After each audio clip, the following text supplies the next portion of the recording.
శ్రోతలకు నమస్కారం. ఈ మా ఆనంద జీవితం అను కార్యక్రమంనకు స్వాగతం. ఈరోజు మనకు వాక్యం అందించువారు సహోదరుడు జోసెఫ్ నందిగాల. ఆనంద జీవితము ఫిబా శ్రోతలకు ప్రభువైన యేసుక్రీస్తు నామమున హృదయపూర్వక శుభములు తెలియజేస్తూ ఉన్నాము. మీరందరూ కూడా ప్రభు యొక్క మహాకృపను బట్టి క్షేమముగాను సంతోషంగాను ఉన్నారు అని మిమ్మలను బట్టి దేవుని స్తుతిస్తూ ఉన్నాము. మీ కొరకు ప్రార్థన చేస్తూ ఉన్నాము. రండి మనము దేవుని వాక్యాన్ని చదువుకున్నాము. యోహాను సువార్త 1వ అధ్యాయము 1వ వచనము నుండి 4వ వచనం వరకు. ఆదియందు వాక్యముండెను, వాక్యము దేవుని యొద్ద ఉండెను, వాక్యము దేవుడై ఉండెను. ఆయన ఆదియందు దేవుని యొద్ద ఉండెను. సమస్తమును ఆయన మూలముగా కలిగెను. కలిగి ఉన్నదేదియూ ఆయన లేకుండా కలుగలేదు. ఆయనలో జీవముండెను, ఆ జీవము మనుషులకు వెలుగై ఉండెను.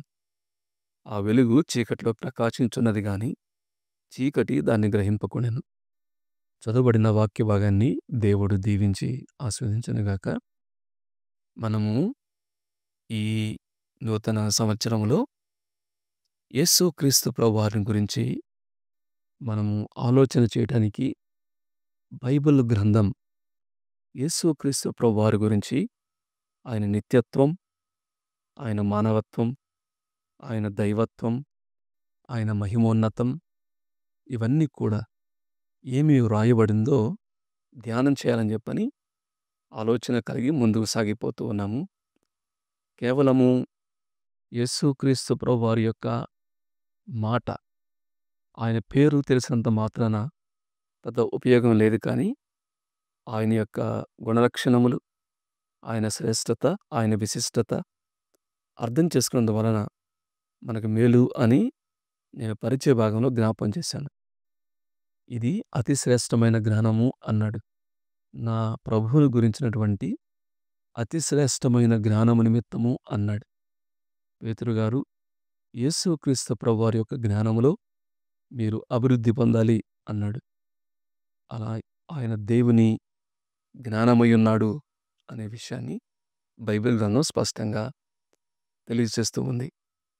మనము యోహాను సువార్త 1వ అధ్యాయము మొదటి 4 వచనాల్లో, వాటిలో ఆ వచనాల్లోనూ యోహాను సువార్తలోనూ యేసుక్రీస్తు ప్రభువారి గురించి వ్రాయబడిన విషయాలు మనము ధ్యానం చేయడానికి ప్రయత్నం చేస్తూ ఉన్నాం. గత వారము ఆయన వాక్యమై ఉన్నవాడు, ఆదియందు వాక్యముండెను, వాక్యము దేవుని యొద్ద ఉండెను, వాక్యము దేవుడై ఉండెను అనే మాట. ఈ వాక్యమే యేసుక్రీస్తు ప్రభువారు 14వ వచనములో ఆ వాక్యమే శరీరధారి అయి కృపాసత్య సంపూర్ణుడుగా, అంటే శరీరధారిగా కృపాసత్య సంపూర్ణుడుగా ఉన్నటువంటి యేసుక్రీస్తు ప్రభువారే వాక్యమై ఉన్నవాడు అని. వాక్యము అంటున్నప్పుడు ఆయన ఆదియందు ఉన్నవాడు, అంటే ఆయన నిత్యుడు, ప్రారంభము కాకముందే ఆయన ఉన్నవాడు అనే విషయాన్ని మనం గత వారం జ్ఞాపం చేసుకున్నాము. ఆయన నిత్యుడు, ఆయన తండ్రితో ఉన్నవాడు, గాడ్ హెడ్ అని చెప్పంటాం. ఆయన దేవునితో సమానుడు, ఆయన దేవుడై ఉన్నాడు అని చాలా స్పష్టంగా యోహాను సువార్త 1వ అధ్యాయం 1వ వచనంలో మనం కొన్ని విషయాలు ఆలోచన చేయడానికి ప్రయత్నం చేశాం. 2వ వచనంలో ఆయన ఆది యందు దేవుని యొద్ద ఉండెను, సమస్తమును ఆయన మూలముగా కలిగెను. 3వ వచనము కలిగి ఉన్నదేదియూ ఆయన లేకుండా కలుగలేదు అన్నాడు. అంటే ఈ 2వ వచనము 2వ మధ్య భాగం నుండి సమస్తము ఆయన మూలముగా కలిగెను, కలిగి ఉన్నదేదియూ ఆయన లేకుండా కలగలేదు. ఆయన మూలంగా కలిగినది, ఆయన లేకుండా ఏది కలుగలేదు అని అంటున్నాడు. అంటే ఆయన సృష్టికర్త. యేసుక్రీస్తు ప్రభువారి గురించి అర్థం చేసుకుంటున్నప్పుడు ఆయన కేవలము 2025 సంవత్సరముల క్రితము మరియకు జన్మించాడు, 33 సంవత్సరములు జీవించాడు, ఆయన మరణించాడు, ఆయన సమాధి చేయబడ్డాడు, తిరిగి లేచాడు మాత్రమే కాకుండా ఆయన సృష్టికర్త అనే విషయాన్ని కూడా జ్ఞాపం చేసుకోవాలి. సమస్తము ఆయన మూలముగా, ఆయన ద్వారా, ఆయన కొరకు చేయబడ్డాయి. సర్వ సృష్టికి అతీతుడు. సర్వ సృష్టి మీద అధికారం కలిగినటువంటి దేవుడుగా మనకున్నాడు. అందువల్లనే కొలస్సీలకు రాసిన పత్రికలో ఆయన సృష్టికర్త అంటున్నప్పుడు ఏమి ఆయన సృష్టించాడు? ఏమి ఆయన ద్వారా కలిగినవి అంటే, అవి ఆకాశమందున్నవియు, భూమి అందున్నవియు, దృశ్యమైనవి గాని, అదృశ్యమైనవి గాని, సింహాసనములైనను, ప్రభుత్వములైనను, ప్రధానులైనను, అధికారులైనను, సర్వమును ఆయన యందు సృజింపబడెను. సర్వమును ఆయన ద్వారాను, ఆయన బట్టి సృజింపబడిన. కాబట్టి ఆయన సృష్టికర్త. సర్వము ఆయన యందు, సర్వము ఆయన ద్వారా, ఆయన బట్టి కలిగినవి. అందువల్లనే సర్వ సృష్టికి ఆది సంభూతుడు. అంటే సృష్టింపబడక మునిపే యేసుక్రీస్తు ప్రభువారు ఉన్నవాడు అనే విషయాన్ని మనం జ్ఞాపకం చేసుకోవాలి. సర్వ సృష్టికి ఆది సంభూతుడు ఆయన. అందువల్లనే ఈ భూలోకంలో ఆయన ఉన్నప్పుడు నీళ్ల మీద నడిచాడు. నేల మీద కాదు, నీళ్ల మీద నడిచాడు. అలానే గాలిని, సముద్రమును గద్దించగా అవి నిమ్మడమాయను అనే మాట ఉంది. ఎందుకంటే గ్రంథకర్తకు గ్రంథం మీద ఏ విధంగా అధికారం ఉంటుందో, కాపీ రైట్స్ అంటారు కదా, చెప్పకుండా దీన్నేవి కాపీ చేయకూడదు, అమ్మకూడదు, కొనకూడదు అని మనము కాపీ రైట్స్ అని చెప్పంటాం. అది గ్రంథకర్త. అంటే ఆ గ్రంథం రావడానికి కారణము ఆయన కాబట్టి ఆ గ్రంథం మీద ఆయనకి సర్వాధికారము ఉంది. అట్లానే ఈ ఆయన ద్వారా సమస్తము కలిగినవి, ఆయన లేకుండా ఏది కలగలేదు అంటున్నప్పుడు ఈ సర్వ సృష్టికి ఆయన ఆది సంభూతుడిగా ఉన్నాడు. ఈ సృష్టి లేనప్పుడే ఉండి ఈ సృష్టికి కలగటానికి కారణమయ్యాడు అని దేవుని గ్రంథం సెలవిస్తూ ఉంది. కాబట్టి ఆయన సృష్టి కూడా మనం గమనిస్తే, సృష్టి కూడా ఆ సృష్టికర్త సిలువలో వేదన పడుతున్నప్పుడు, అన్యాయపు తీర్పు తీర్చబడి భారమైన సిలువను యెరూషలేము వీధుల్లో ఈడ్చి ఆ సిలువను నిలువపెట్టి ఆయన చేతుల్లో, ఆయన కాళ్ళలో మేకులు కొట్టినప్పుడు, అనేక మంది అబద్ధ సాక్ష్యాలు పలికినప్పుడు, దారిని పోయేవారు తలలూచినప్పుడు, నిందకు ఆయన హృదయం బద్దలైనప్పుడు, అటువంటి సందర్భంలో సృష్టి కూడా తమ కర్తను చూడలేక సూర్యుడు చీకటి కమ్మెను అనే మాట మనం చూస్తాం. ప్రియులారా, యేసుక్రీస్తు ప్రభువారు ఆయన సృష్టికర్త మాట ద్వారా సమస్తమును కలుగజేసినటువంటి దేవుడు. ఆ మాట యేసుక్రీస్తు ప్రభువారే అనే విషయాన్ని మనం జ్ఞాపకం చేసుకోవాలి. అంత మాత్రమే కాదు, ఆయన సర్వ సృష్టి కూడా తమ విడుదల కొరకు ఇప్పుడు ఈ పాపము నుండి, శాపము నుండి విడుదల పొందుతామా అని సర్వ సృష్టి కూడా తన విమోచన కొరకు ములుగుతుంది అనే విషయాన్ని మన రోమీయులకు రాసిన పత్రిక 8వ అధ్యాయంలో మనం చూస్తాం. కాబట్టి హెబ్రీయులకు రాసిన పత్రికలో అంటాడు కదా, ఆయన సృష్టికర్త, నిర్మాణకుడు, నిర్వాహకుడు కూడా. ఈ సృష్టి మొత్తాన్ని నిర్వహిస్తున్నటువంటి వాడు, ప్రపంచములను నిర్మించినటువంటి వాడు, ఆయన దేవుని మహిమ యొక్క తేజస్సు అని చెప్తూ ఏమన్నాడు అంటే, ఆయన సమస్తమునకు వారసునిగా చేశాడు. సమస్తమును ఆయన నిర్వహిస్తున్నాడు. తన మహత్తు గల మాట చేత సమస్తమును నిర్వహించుచు అనే మాట ఉంది. కాబట్టి యేసుక్రీస్తు ప్రభువారు సర్వ సృష్టికి ఆది సంభూతుడు, సృష్టికర్త అనే విషయంగా అంత మాత్రమే కాదు, నీవు నేను మన సృష్టి వెనకాల కూడా యేసుక్రీస్తు ప్రభువారు ఉన్నారు అని ఈ సృష్టికర్తను మనము జ్ఞాపకంలో చేసుకోవాలి. రెండవది, ఇక్కడ 4, 5 వచనాల్లో చాలా శ్రేష్టమైన మాట, ఆయనలో జీవముండెను, ఆ జీవము మనుషులకు వెలుగయ్యుండెను అనే మాట. 2 చాలా ప్రాముఖ్యమైన విషయాలున్నాయి ఇక్కడ. 1 జీవము అనే మాట, 2 వెలుగు అనేటువంటి మాట. వాక్యము అనే మాట ఉంది, ఆయన వాక్యమై ఉన్నాడు. 2 ఆయన సృష్టికర్త అయి ఉన్నాడు. 3 ఆయన జీవమై ఉన్నాడు. అంత మాత్రమే కాదు, ఆయన వెలుగై ఉన్నాడు అనే విషయాన్ని దేవుని వాక్యం స్పష్టంగా చెప్తుంది. ఆయనలో జీవముండెను, ఆయన జీవమై ఉన్నాడు. హి ఈజ్ లైఫ్ అంటే అర్థం ఏమిటంటే ఆయన జీవాధిపతి. ఇప్పుడు నీవు నేను బ్రతుకుతున్నాం. నీకు నాకు జీవం ఉంది. అయితే మన జీవము మన తల్లిదండ్రుల ద్వారా దేవుని కార్యాన్ని బట్టి మనకు సంక్రమించింది. కానీ యేసుక్రీస్తు ప్రభువారికి అట్ట కాదు.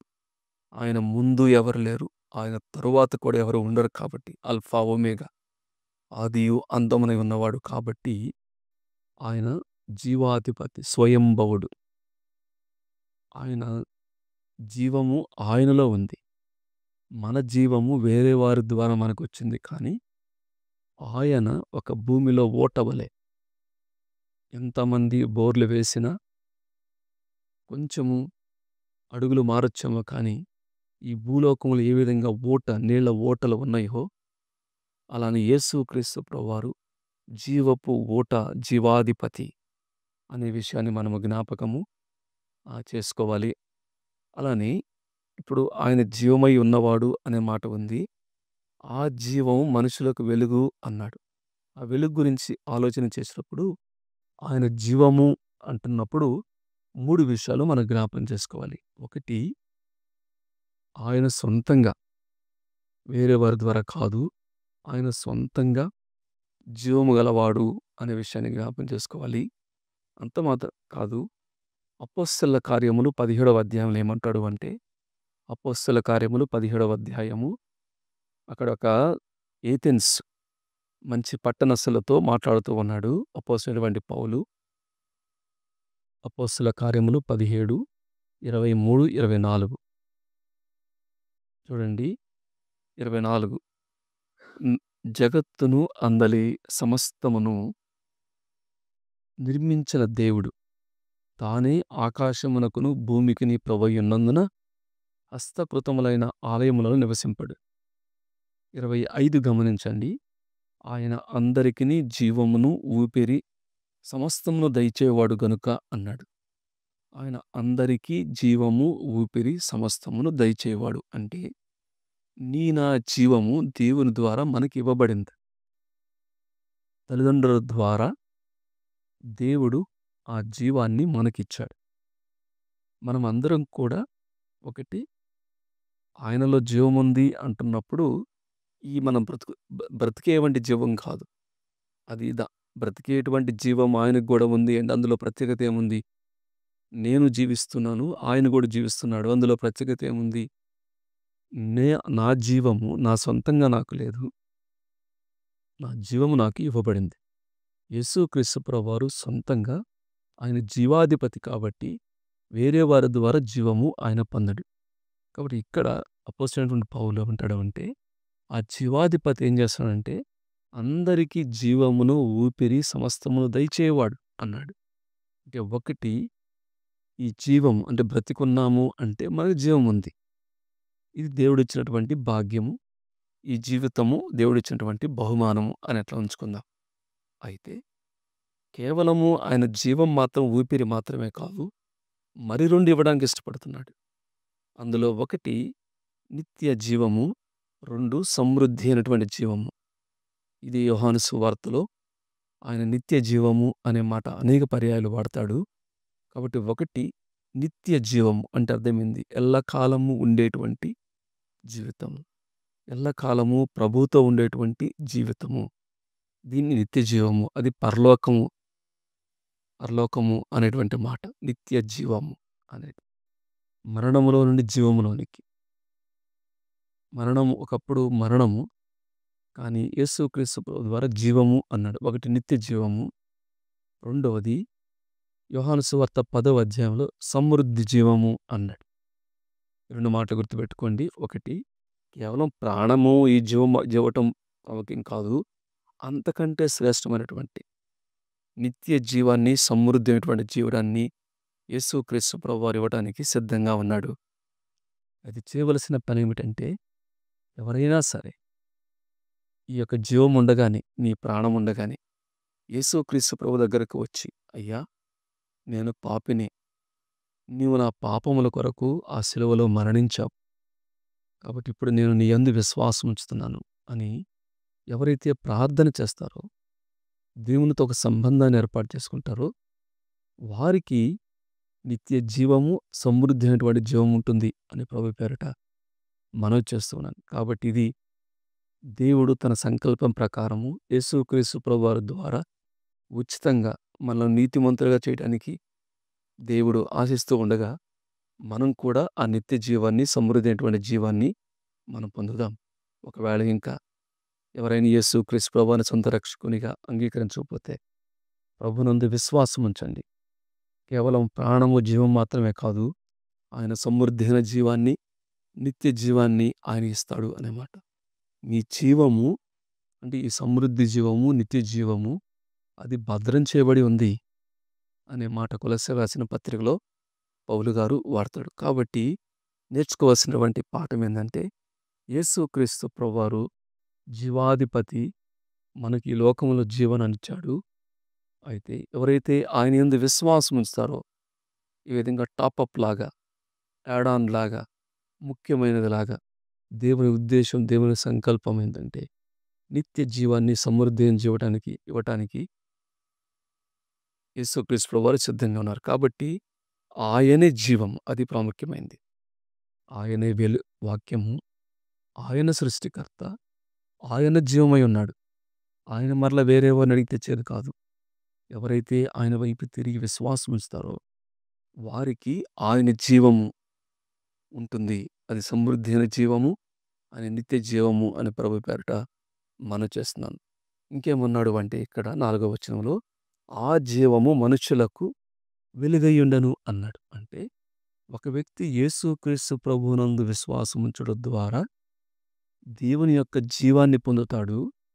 ఆ జీవం ఏముంటుందంటే ఆయన వెలుగుగా, ఆ జీవము మనుషులకు వెలుగై ఉంటుంది అన్నాడు. ఏమిటి వెలుగు అంటే, ఎవరైతే యేసుక్రీస్తు ప్రభువునందు విశ్వాసం ఉంచుతారో వారికి దేవుడు పరసంబంధమైనటువంటి జ్ఞానం ఆత్మ ద్వారా ముద్రిస్తాడు, వివేచన ఇస్తాడు, గ్రహింపు ఇస్తాడు.